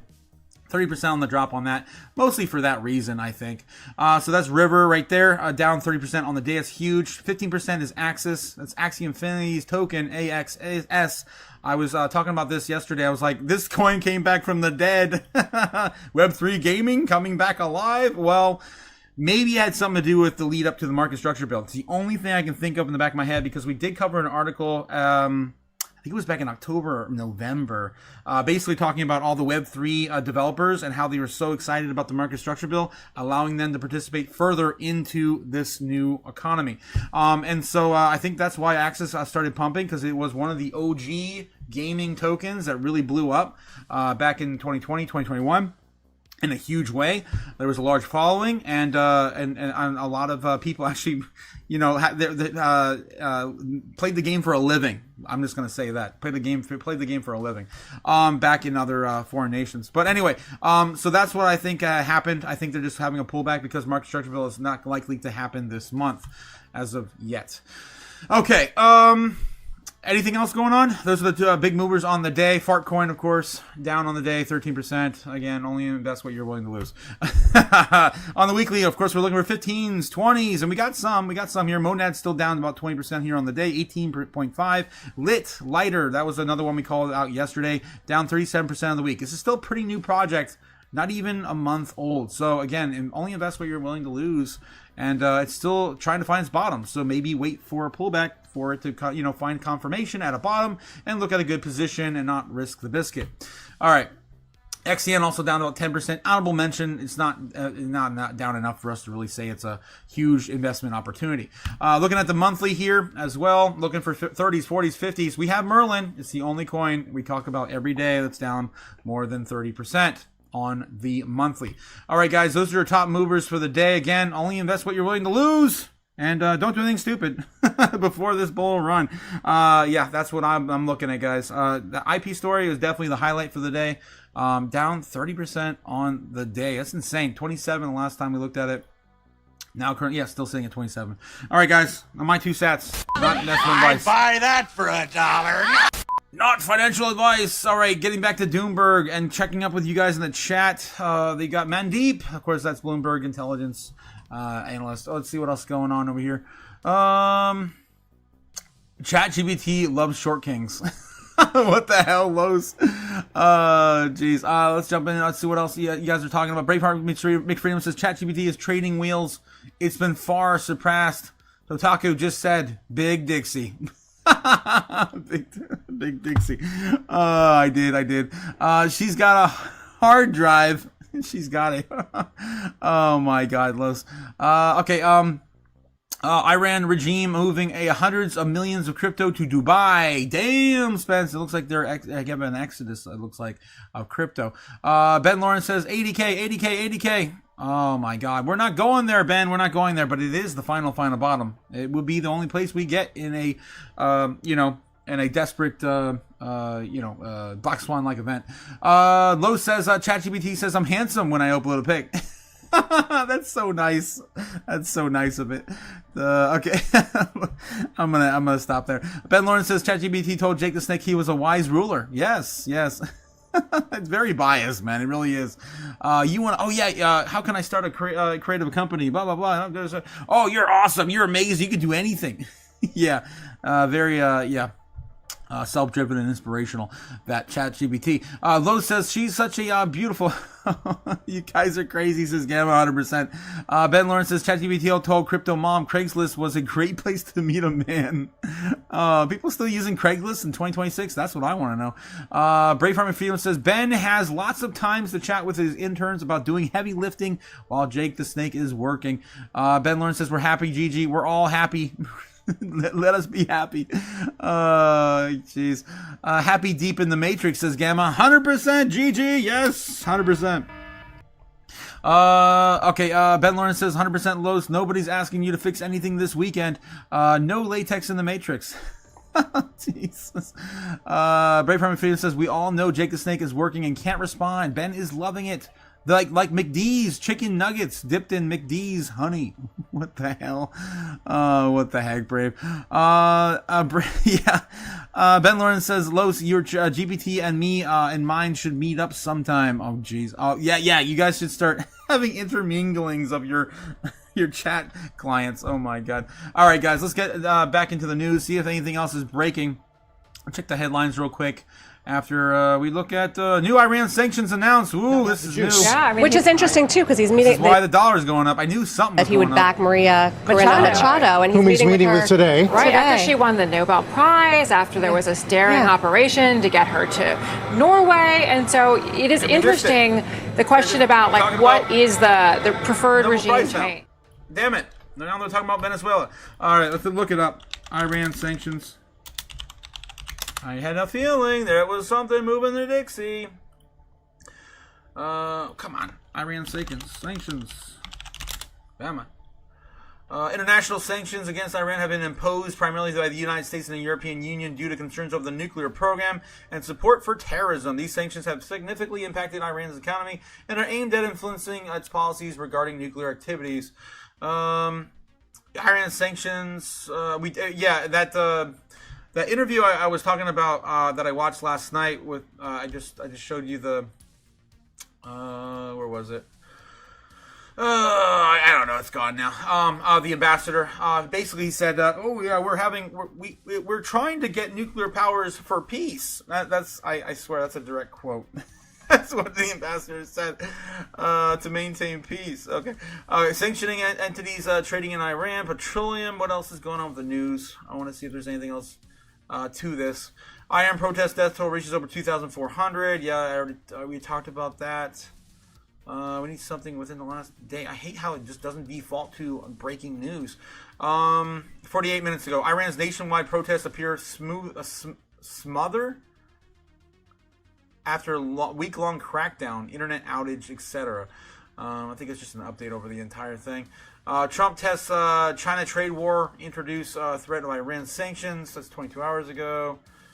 Iran closes airspace to all flights. 2 hours ago. United Nations Security Council discussed Iran's deadly protests after U.S. requests. Okay. And I think Trump's going to be going to the World Economic Forum, right? Isn't he going there next week? We can dive into that later. Okay, the UN Security Council is convening as an emergency meeting to address Iran's protests following U.S. requests and ongoing unrest. The death toll reported by the human rights activist news agency at 2,615 confirmed dead. President Trump has threatened action against Iran's crackdown. Iran's government made consolatory statements and has faced this international condemnation, particularly from the G7, which warned of possible sanctions from human rights violations. UN Secretary Council scheduled an emergency meeting on Thursday to discuss the Iran's deadly protests at the request of the United States, even as President Donald Trump left unclear what actions he would take against the Islamic State. Tehran appeared to be consolatory statements in an effort to defuse the situation after Trump threatened to take action to stop the further killings of the protests, including the executions of anyone detained in Iran's bloody crackdown of nationwide protests. Iran's crackdown of demonstrations. Oh my God, it just keeps going on. I killed at least 2,600 now. I cannot believe that. Okay, we're just kind of going in the weeds now. G7 warns of more sanctions to Iran. Chinese foreign minister speaks out of Iran counterpart. Chinese foreign minister Wang Yi has spoken with his counterpart in Iran, who said that the situation was now stable. China's Ministry of Foreign Affairs said that Abbas Araghchi said that he had hoped that China will play a greater role in the regional peace and stability during the talks, according to the statement from the ministry. They didn't really. They actually kind of just like ran with their tail between their legs when we attacked them last year. So I don't know. They haven't really been very supportive of Iran, and of course that's why one of their partners. China opposes imposing its will on other countries and opposes a return of the law of the jungle. Wang said China believes that the Iranian government and people will unite, overcome difficulties, maintain national stability, and safeguard the legitimate rights of interest. He added, China hopes that all parties will cherish peace, exercise restraint, and resolve differences through dialogue. China is willing to play a constructive role in this regard. Turkey says opposed to any foreign military intervention in Iran. Iranians mostly absent from annual religious rituals in Iraq. Damn. Lufthansa halts night flights to Tel Aviv and Amman. State media denies man arrested during the protest was condemned to death. Oh yeah, they were talking about the they were talking about hangings and public executions on Friday, potentially on Friday. New Zealand says it's all appalled with Iranian situation. Yeah, New Zealand Foreign Minister Winston Peters said Thursday he's appalled by the escalation of violence and repression in Iran. This is what happens when currencies collapse, though. People rise up and they do something about it. Hopefully that never happens in America in our lifetime. All right, what else we got, guys, going on? Back into the chat. Catching up with you guys again. Going back for another pass on the breaking news. Can't keep up with everything going on right now, guys. Brave Harmon Film says, no way these hoes aren't loyal. What the hell? Yeah, AI is definitely your friend, Brave. Definitely your friend. Ben Lawrence says, what were you expecting for $20 a month? Oh, jeez. Gotta get back to work. Have a great day. Good morning, crazies. Good morning, of course, to you, and have a great day, Ben. Brave Harmon Freeman says, I pay for GBT, Ben Lawrence. In this economy? Yeah, I use it until I get timed out and have to wait a few hours as well. I'm right there with you guys. Don't pay for what you get free. Stupid! If I run out of time, I'll just jump to another algorithm and get assistance from Grok or DuckDuckGo AI or Gemini or whatever I can do. Just keep bouncing around. You get enough platforms, you can of course use it for free. It sucks though. You gotta start building up from scratch. But you know what? You gotta do what you gotta do. You pay for it, Ben Lawrence. That shit cray. Yes, it is. Allegedly $20 a month. Oh man, in this economy, I know. I'm right there with you. All right, let's take a look and see what else is breaking. Let's go back to Doomberg. Very little activity from the Department of Justice, a little bit more from the Federal Trade Commission, but even in their case, it's been pretty restrained. And it seems that both authorities are really willing to work with the companies if they think that there's a problem with the deal, to work out some kind of settlement. And that's what didn't exist during the Biden administration and why deal making was so stymied at that time. And I think most companies see, if we have a problem, a lot of deals don't, but if we do and we can come up with a solution, we can probably get it cleared. All right, so they're looking at chopping up monopolies. Okay, gotcha. Whatever happened with Google's? Because Google had way too much of everything. Did they ever chop that up or not last year? I remember it was under the chopping block. All right, Goldman Sachs on Morgan Stanley climb in early trading. All right, that's what the CNBC is reporting. And Fox Business right now. And the president just issued a proclamation last night that says graphite is one of the 12 critical minerals. We're going for graphite now. Any ability to do. Damn. Except you do. That's a new one. Absolutely. So this is just a very unique opportunity. We have started production and now we're scaling up to meet the majority of U.S. demand. Stuart, I want to show you the process here. We are ready to go, guys. All of these rare earths, everything is getting dug up at a vast rate, a fast pace.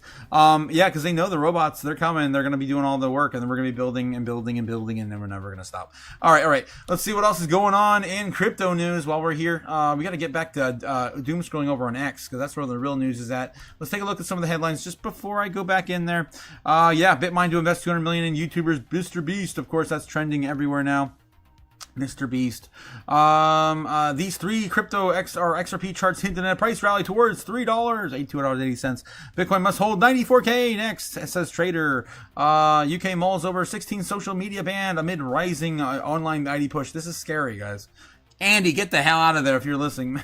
If you're not already out of there and moved to Dubai already. Yeah, we just talked about how they just banned all of X just because allegedly just because of Grok. I guess that was their scapegoat to ban all of it. Banning social media for children is the right move. The mobile phones don't belong in schools either. I agree. I mean, I agree with this. There's enough stress and stress to keep up with everyone else in the world and everyone comparing themselves to other people's lives and all this BS. It's all just too much for the developing human brain. So let's just kind of cut that back, maybe especially for the younger crowd. Prime Minister Keir Starmer said that he's monitoring Australia under the 16 ban. Works in practice and has opened the Australian style approach, despite previously expressing personal reservations about a blanket ban for teenagers. So I don't know if it's just in particular, maybe we're getting false headlines. It might just be for children under 16. from using mainstream media. But I don't know if they exit online. Maybe you've just gotten a blanket ban all across the entire country. That's what we're trying to figure out now.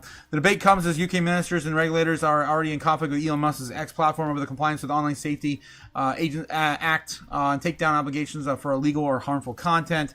Critics have warned the aggressive enforcement can have implications of freedom expression. Musk's platform has said the OSA at risk of serious infringing of free speech. He said denying youth access to social media and internet stifles their ability to learn digital literacy and develop critical thinking, leaving them less prepared for adulthood in the connected world. I mean, that's true too. That's a good defense for it, but I don't know, man. Sometimes the kids don't really want to learn. They just want to surround themselves with all of the trends and everything. Australia and Ireland tighten on online digital ID. Similar to moves underway in the other countries. Australia's e-safety commissioner registered an industry code requiring major search engines to implement age assurance technologies for logged-in users. We are cracking down on everything everywhere, it looks like, in UK. Mostly for the younger crowds, though. But I just can't imagine how is that going to affect like their research for schoolwork and stuff. I don't know. I don't know what they're going to do. What the hell they're doing. All right, what else we got? 5 Bitcoin narratives that analysts are watching beyond price. We can take a look at that. This came out an hour ago over at Cointelegraph. ETF flows, treasury stocks, mining fees, scaling trade-offs, and regulation now explain Bitcoin's market shifts better than in price alone. ETF flows reveal real institutional demand beyond short-term price moves. Bitcoin's treasury stocks can turn Bitcoin exposure into equity risks shaped by index rules. Low fees are reviving questions about how Bitcoin may pay for its long-term security. Scaling now means choosing between Lightning, L2 designs, and protocol upgrades. Yes. Everyone's watching Bitcoin's price, but in 2026 is not the most informative signal. Of course, the price has never been in the past 2 years a good a signal. That's why it helps to understand what the analysts look at. The chart isn't explaining why the market isn't moving or where the market will move next. Focus on shifts on the factors that can quietly reshape Bitcoin's demand, liquidity, and long-term narrative. Who's buying, though, through exchanges, traded funds, and how Bitcoin treasury stocks are treated in indexes. We have reading the institutional demand through ETFs. ETF flows may be one of the clearest institutional signals. Demand, because of the effect, is real allocation decisions by wealth platforms, registered investment advisors, RIAs, and discretionary desks, not just leverage bouncing around on the crypto exchanges. 100%. And we're going to probably see a lot less of that when the market structure bill passes. Let's see what else we're getting here. Bitcoin as equity products. A growing group of public companies is effectively saying that they're, instead of buying Bitcoin directly, buy our stock, and it will hold the Bitcoin on a balance sheet for you. Of course, since they haven't been able to purchase in the past a lot of these products, traditionally just buying the Bitcoin, they've been getting exposure by buying the stocks associated with either the mining or, of course, the digital asset treasury companies. All right, moving on. The security budget question is back. After the 2024 halving, it's been more apparent that Bitcoin's long-term security story is increasingly linked to transaction fees. Galaxy put it blankly. Bitcoin fee pressure has collapsed. It estimated that as August of 2025, down 15% of daily blocks are 15% of daily blocks are free blocks, with the mempool often being empty. It's great for users who want cheap transfers for cryptocurrency miners. It reopens the big question: what pays for the security as the subsidy keeps shrinking? CoinShares made the same point, the mining side, saying transaction fees have fallen to historic lows, sitting in less than 1% of the total block rewards during the 2025 parts of 2025. By completion, by early January 2026, JP Morgan linked reporting flagged real stress. Monthly average hash rate fell 3% in December, while daily block rewards revenue dropped 7% month over month and 32% year on year, reaching the lowest on record. Van Eck also described the tough structural squeeze for miners as subsidy cuts collide with rising competition. Within this in mind, analysts are increasingly watching for fees share of the miner revenue as hash price profitability, and whether the on-chain demand can return without relying on the hype cycle to push the fees higher. All right, so they're worried, of course, about the fees. All right, Lightning, Bitcoin, L2s, and upgrade politics. Analysts are now watching the full stack when it comes to scaling. First, Lightning Network remains a primary payments-focused layer, and capacity is rising again. In mid-December 2025, Lightning capacity was reported a new high of 5,637 Bitcoin. More importantly than the headline number is who's adding liquidity. Emboss framed it as in a way, it's not just the company, it's across the board. Second, the L2 Bitcoin Fi, BTC Fi, pushed to receiving institutional research attention. Galaxy counts Bitcoin L2 projects rising over 7-fold from 10 to 75 since 2021. Argues that the meaningful Bitcoin liquidity could move into layer 2 environments over time. It estimates how over 47 billion of Bitcoin, $47 billion of Bitcoin could be bridged into Bitcoin layer 2s by 2030. Damn.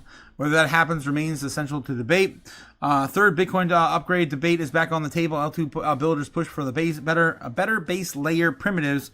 OP-Cat was disabled in 2010 and now frequently proposed using a soft fork. Galaxy views proposals such as OP-Cat and OP-CTV matter because they can support features like trustless bridges, improvements to the Lightning Network ecosystem, and commentary is now putting them timelines on these ideas. Hero says that there's a good chance of a covenant related to soft fork as early as 2026. In short, analysts are watching three things: Lightning capacity, liquidity trends, and whether Bitcoin L2s attract real Bitcoin rather than incentive-driven capital, whether the software conversion conversation turns into an actual activation plan. Regulation is deciding who gets access. In 2026, regulation will increase the shape of who gets access to Bitcoin, through which products, and on what terms. U.S. Exchange, on its tone and visible at the top. A federal executive order states that in the policy of the United States establishing a distributed Bitcoin reserve, it also states that the government Bitcoin in the reserve shall not be sold. And of course, we did see a little bit of selling. We did see a little bit of selling this year when they seized, what was that, 3,000 coins or something like that from the Samurai wallet devs. It also says that the government Bitcoin in that reserve shall not be sold. Language frames Bitcoin as a strategic asset in policy terms. And if we get any amount of that from Venezuela, yeah, they're not. They shouldn't sell it, right? Stablecoin rules at the key because of the shape of the infrastructure around the crypto markets.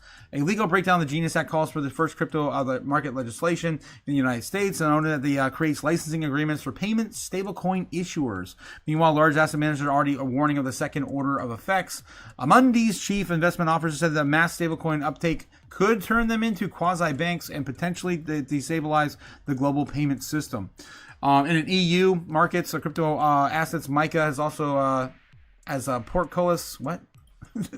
Only firms authorized are allowed to provide crypto assets services in the EU, with a transaction window in some countries running until July 1st of 2026. When it comes to regulation, it's important to watch whose authorization lists and deadlines in the EU enforcement posture, and whether the strategic reserve language turns into a durable policy in the United States. All right, so yeah, those are the big trends that everyone is looking for into 2026, at least the investors and TradFi, venture capitalists. All right, moving on. What else we got? Anything else breaking? I don't know. Anything else? I don't think there's anything else breaking.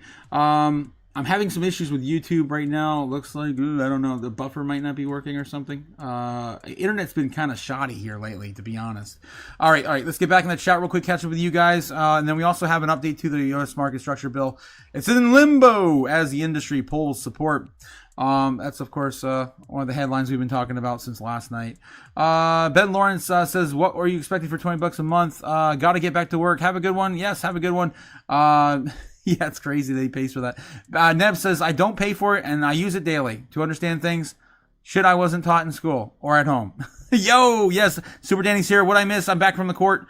I pay for X Grok. Is it worth it? It is worth it. Says Super Danny in the house. All right, guys, getting back in the news here, of course, if you guys didn't catch it, of course, last night we talked about it, and of course this morning it's been all through the headlines. The market structure bill is delayed. We did get the update from Julian Song this morning. It's going to be out. It's going to be out front and center on the 27th, and we're going to do another debate and possibly a vote on around 3 p.m. on that day. All right. So yeah, lawmakers and crypto industry bigwigs have been passed over the crypto market structure bill that had been making headways through the Senate. Now the future of the bill is uncertain as legislators go back to the drawing board.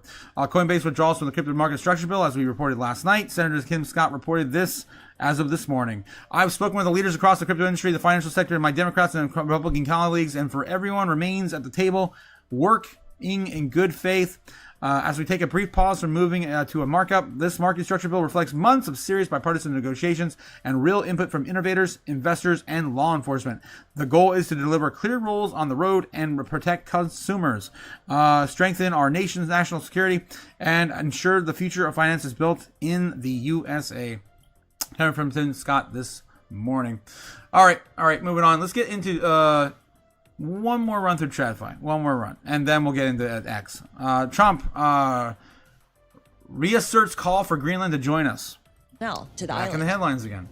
Yeah, and it's not just Germany, France, Norway, Sweden, UK. They've been out saying that they will send military personnel to Greenland. It's not many people, but they are trying to signal to Donald Trump that we have got defense of Greenland under control. They want to signal that NATO is here to defend Greenland against hostile activity and try to kind of reassure Trump that way. And I would say there's probably also another element in it, and that is to signal to Trump that the stakes are really high. We now also have people here, so don't come and try to take Greenland by force. We've seen President Trump walk back on a lot of his policy. Obviously, the current rhetoric is we need Greenland to protect our nation. We need Greenland, but it's really like we need the the resources that are at Greenland. We need the space to build AI data centers and robotics and mine crypto in Greenland. We need. Yeah, that's really what's at play here. All right, moving on. Let's take a look and see what's going over on X. It's just too much macro, man. Too much macro. Okay, guys, if you haven't already, don't forget to hit the like and subscribe. As, of course, we dig into the breaking news every single day. 2 or 3 times a day, we're on YouTube, and we're doing it. We're, of course, bringing up the breaking news. Don't forget to, of course, like and subscribe, as I need to remind myself to shill harder. Let's grow the channel. All right. Also, we're over on X as well. If you want to join us over here, we're covering the latest and greatest and the same sort of content over on X as well. Let's dive over here and look at some unfiltered, unvetted doom scrolling. Just in, grocery scroll, Carrefour to offer 20% discounts on Bitcoin payments. Bitcoin as everyday money coming to Carrefour over, I'm assuming in Europe. I don't know where Carrefour is. Obviously not in the States. We talked about another big grocery store accepting Bitcoin payments and crypto payments with discounts. Almost every 2 months. Every 2 months, there's a new chain. I forget the other big one that's out there in Europe. If you guys know in the chat what I'm talking about, we announced that last. They announced it last year. We also had Steak and Shake come out. And obviously, they're allowing Bitcoin payments for Steak and Shake. We also had that really awesome gas station out east. Dang it! I just had it. Sheets. Gas station changed Sheets, saying that they offer a discount when paying in crypto as well last year. Senator Cynthia Lamas gives an update to the market structure bill 37 minutes ago. Thanks to Chairman Scott's leadership, we are closer than ever than getting the digital asset industry the clarity it deserves. Everyone is still negotiating on the table and looking forward to partnering up with him and delivering the bipartisan bill the industry and America can be proud of. And speaking of Steak and Shake, there we go. There we go. Trump made an announcement yesterday about making milk great again, whole milk great again. I think it's a huge win for the dairy industry. That's all I'm going to say about that. All right, just in, Ethereum Treasury Company Bitmine invests $200 million into Mr. Beast Industries. Of course, we covered that this morning. Ridiculous, guys. Ridiculous. If there's a one way to get the normies and Gen Z to pay attention to our space, that would be it. And he's been talking about creating a crypto like lending company / bank since last year. I'm not sure where he's at with that venture, but I'm sure this is something to do with it. But also it's kind of like sus. Mr. Beast was involved in the TikTok again as well. TikTok deal that was possibly going to go down last year. Again, that deal's coming up close. We got one more week. In a week from today, on the 22nd, we're going to be talking more about that. And I put up a poll in the chat. Do you guys think that Ethereum will now be the host of the new TikTok Web3 build? And 46% of you guys in the chat say yes, more than likely will be. And then, of course, I had Polkadot was originally rumored to be the one to facilitate that. No, 21% of you guys say, yeah, only that. Nope, Solana, it's going to be on Solana. And nope, yeah, it's not going to happen. 11%. So still leading that idea it's going to be built on Ethereum. More than likely at this point. Elon Musk says, Dragon coming in like a blazing meteor visible in San Francisco. Dragon, I don't know. One of the SpaceX projects. I don't know what's going on with that there. Elon puts up in of course, I'm following him over on Twitter. Shanaka Anslam Peretera, of course, talking about, same thing, Bitmine, Mr. Beast. Rhode Island, we talked about this yesterday. Rhode Island was one of the only states. There's only 5 states that weren't participating in Bitcoin bills. And I showed you guys the list of states. We got Idaho, Nevada, I think Hawaii, Rhode Island, and I'm missing one. Or Tennessee. Yeah, Tennessee. And I'm like, this is one less down. One less state to worry about. Turning the entire country orange. Rhode Island. Big Clarity Act scheduled today has been postponed, of course, until the last week of January. We actually got news of that on Tuesday. I believe it or not, I think it was Tuesday when we first heard the rumblings of that happening. What else is this? Chinese hospital now uses a blood drawing robot that hits veins with 94% sniper precision. Oh, what? Oh, damn. You are being replaced. You are being replaced. It's insane. No longer will you have to get poked like 8 times when you go to the doctor and the nurse can't get it. Yeah, you're going to get it. The robot's going to hit it every time. All right, U.S. Senate voting on Clarity Act has been canceled. Tom Lee, Senate, of course, hearing. Tom Lee. I'm going to definitely share this. Oh, this is only a minute and a half. Is there 70 smart contract? This originally was longer than that. I'm trying to find I think I have it saved here. See a 7-minute interview. We're going to cover this again tonight, guys, so I don't want to spend too much time on it. We got Chief Bakery Officer Romeus Robotics Developer. A robotic system that helps bakeries making the buns perfect every time. The robots are coming, guys. Oh my god, if I don't do it now, I'm not going to do it. Guys, if you haven't already witnessed the robot apocalypse is nigh. It is coming. You're going to take your job. Yeah, that's right. Welcome to the dystopian future. Yes, where robots are coming to take your job. AI as well. If you're a driver, a telemarketer, a lawyer, a data entry clerk, an accountant, a factory worker, a customer service representative of any kind, fast food chains are already already gone, man. People at the counter don't even exist anymore. We just do screens, little people in the behind there, and little robots, of course, make everything. Guys, make sure you have a job that is a little future-proof going into this economy, or invest in crypto enough where you can just get out and enjoy your days. It's coming, guys. It's coming right around the corner. It's happening. Soon. All right. It's been a while since I did the dystopian future segment. Okay. I love it. ZBEC Network at Crypto Finance Conference in St. Moritz actually signals. ZBEC HQ. Got some ZBEC news here from Crypto Queen.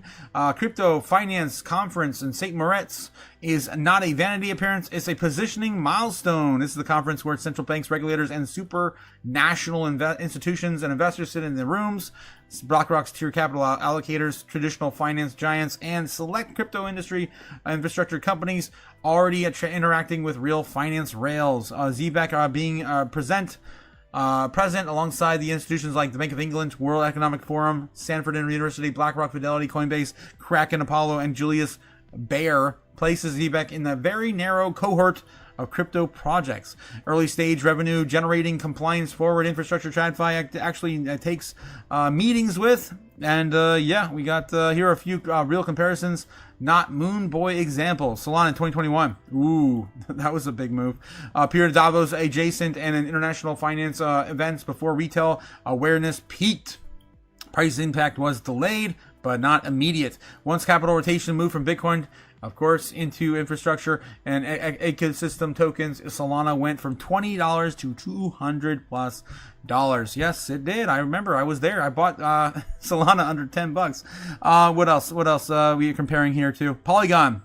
2020 to 2021 quietly embedded itself into enterprise and government adjacent conversations. No instant pump or announcements.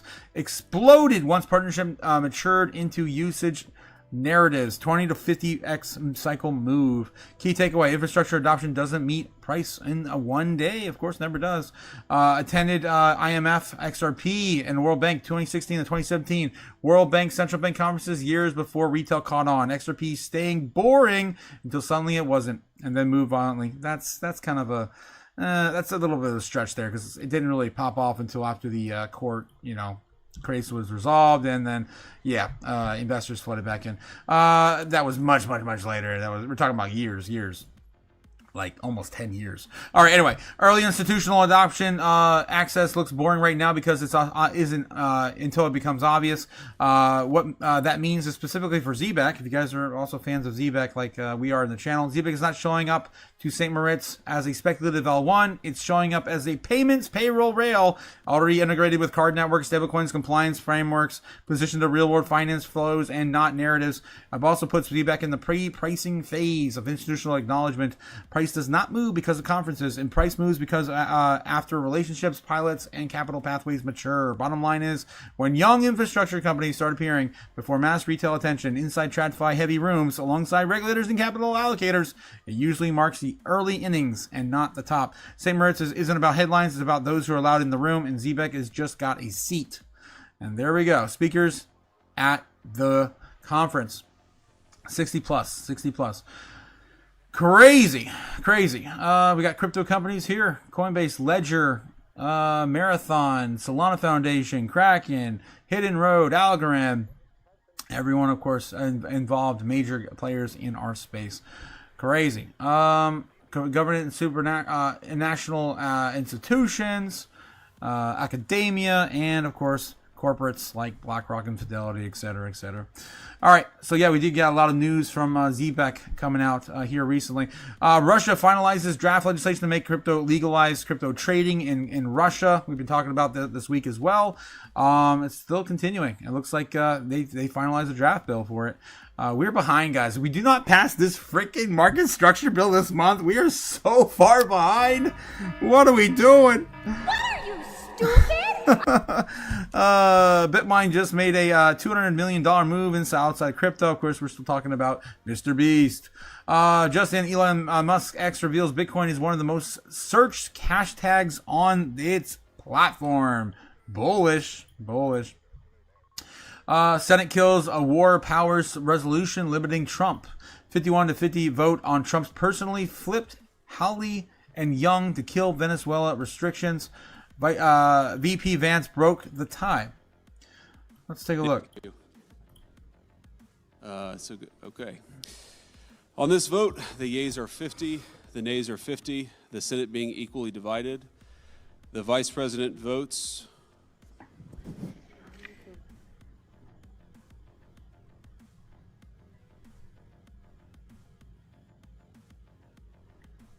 Affirmative, and the point of order is sustained. Gotta make sure. You got to make sure his wording was correct and valid and okay. I don't know, JD Vance. I don't know about you sometimes. Okay. Or anytime. On this vote, the yeas are...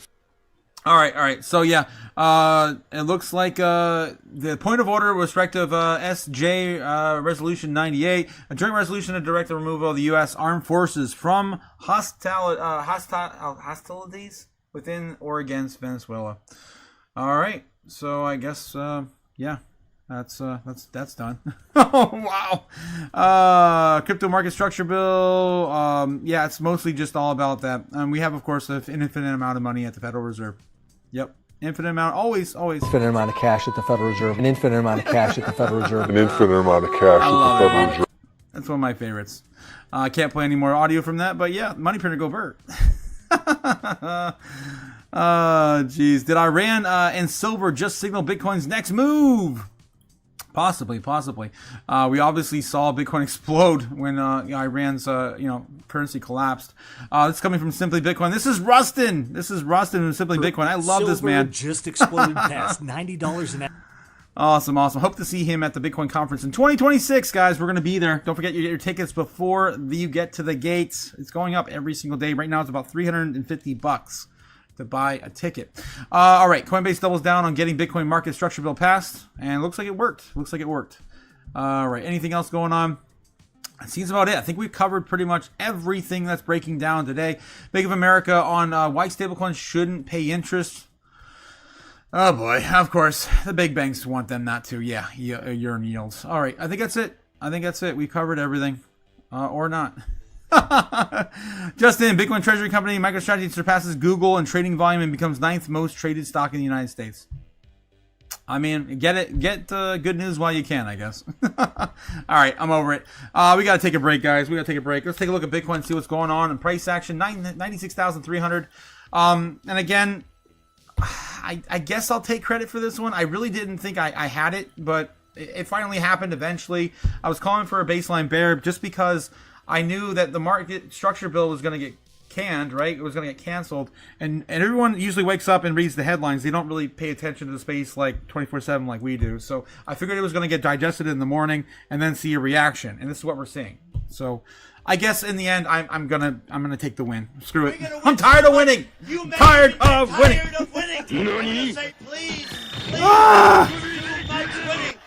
Yeah, I can't take it anymore. I really can't. I want to be wrong, guys. I want to be wrong in the most explosive way possible, right? I want to be wrong so bad. All right, guys, that's probably where I'm going to cut it.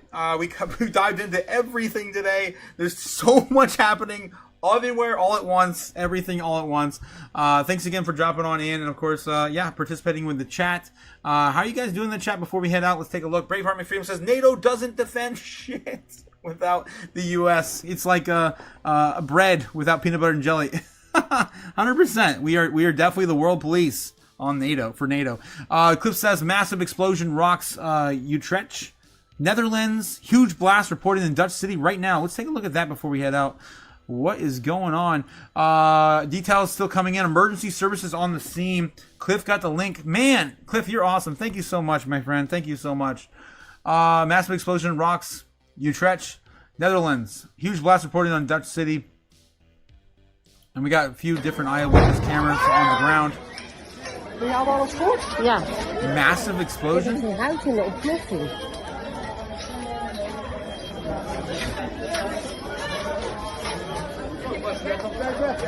I don't know. I'm not sure what I'm looking at. Looks like it shattered windows in the vicinity. Yeah. That's usually how that goes. What else we got? We got other clips from what's going on downtown. Alright, it's about the same thing there. Whoa. I guess it's still developing. It might be some sort of a terrorist attack. We don't know. That's usually, yeah. We'll see. Maybe it was just a gas leak or something. I don't know, man. I don't know. Okay, exactly. Bread with no peanut butter and jelly. 100% Braveheart. I hope it's not blamed on Russia to ignite World War III. This thing? No, I don't think so. All right, guys. So yeah, again, we'll come back. We'll talk about this tonight. Again, if anything happens, I'll be back on here as per usual. Standing by. All right, guys, have a good night. I will see you, of course, 8 p.m. Eastern for the Friday foreign market open tonight. Stay safe out there, guys. Have a good one. I'll see you all again soon. And don't forget, also, don't forget. Which one's the best crypto asset? Well, Bitcoin's the best crypto asset. Okay. What's the second best? There is no second best. There's no second best crypto asset. Fly me to the moon, let me trade a montage. Let me see what freedom's like without money and gold bars. In other words, bold Nike. Oh, in other words, let's make this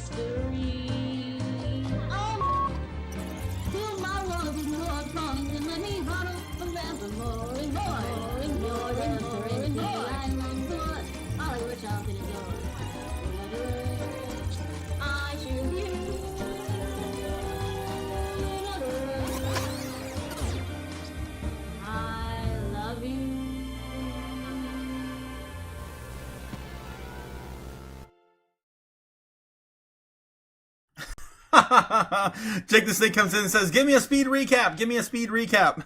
Oh my God. All right. So quick little, before we head out, a little speed recap. Bitcoin went down, because, they didn't know the market structure bill was going to be delayed. And that's why we're getting sort of, price action here. Of course, the downside, as I predicted last night. Anyway, we have macro conditions like, Iran. We had Larry Fink came on and we talked about, capital rotations and that the bubble is not over for, the, AI bubble.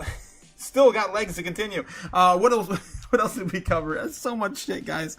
Iran is still under attack, possibly by the United States. We're moving into maybe NATO discussions right now as we speak, and then. I can't go any further. And then Cliff's wife made some bacon on the stove, and we had an explosion in the Netherlands. Oh my God, guys. There's your daily roundup. You guys are insane. But honestly, I feel like I exploded too, man. I had broccoli as well. Oh, Jake the Snake coming in with a $10 super chat on the exit outro. Give me money. I did my best, man. I did my best. Money needing a lot now. Boom. Thanks again, guys, for supporting the channel. Thanks again, Jake the Snake. $10 super chat. I did a good job. Thank you so much. I will see you guys all tonight, 8 p.m. Eastern, for some more Crypto Chaos. There's so much news, guys. So much news. We can't cover everything every day. It's insane, but we try. And I'm right there with you. I've been in your shoes. I know exactly what you're looking for. You're looking for breaking news all the time. As it happens, and I was there. I was sitting at work. I was staying up all night. I got no sleep looking everything up, and I know all the rails and where to find it now. So I can of course give that to you when you need it. All right, guys. I'll see you tonight. Have a good one, and hodl on. Oh God, crazy day, man.